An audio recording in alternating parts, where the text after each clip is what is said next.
സംസ്ഥാനത്ത് സ്വർണ്ണവില കുതിച്ചുയരുന്നു. ബുധനാഴ്ച ഒരു പവൻ സ്വർണത്തിന് 51,000 കടന്നു. രാജ്യാന്തര വിപണിയിലെ വിലക്കയറ്റമാണ് കേരളത്തിലെ വിലവർധനയ്ക്ക് കാരണം.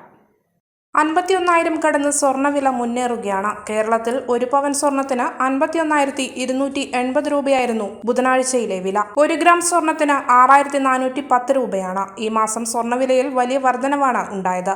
രാജ്യാന്തര വിപണിയിലെ വിലക്കയറ്റമാണ് കേരളത്തിലെ വിലവർധനയ്ക്ക് കാരണം. അമേരിക്ക നേരിടുന്ന എക്കാലത്തെയും വലിയ പണപ്പെരുപ്പമാണ് വിലവർധനവിന് മറ്റൊരു പ്രധാന കാരണം. സാധാരണക്കാരന് ഒരു തരി സ്വർണം ഇനി എന്ന് വാങ്ങാൻ സാധിക്കുമെന്നാണ് ചോദ്യം ഉയരുന്നത്. പവന് 1,00,000 എന്ന നിലയിലേക്ക് മാർച്ച് മാസം തന്നെ സ്വർണ്ണ വിപണി സഞ്ചാരം ആരംഭിച്ചിരുന്നു. ഇതിനെയും കടത്തിവെട്ടുന്ന നിലയിലേക്കാണ് തൊട്ടു പിന്നാലെ എത്തിയ ഏപ്രിൽ മാസം ആരംഭിച്ചത്. വിവാഹ സീസൺ ആയതിനാൽ തന്നെ ഉപഭോക്താക്കൾക്ക് വലിയ തിരിച്ചടിയാണ് വിലവർധനവ്.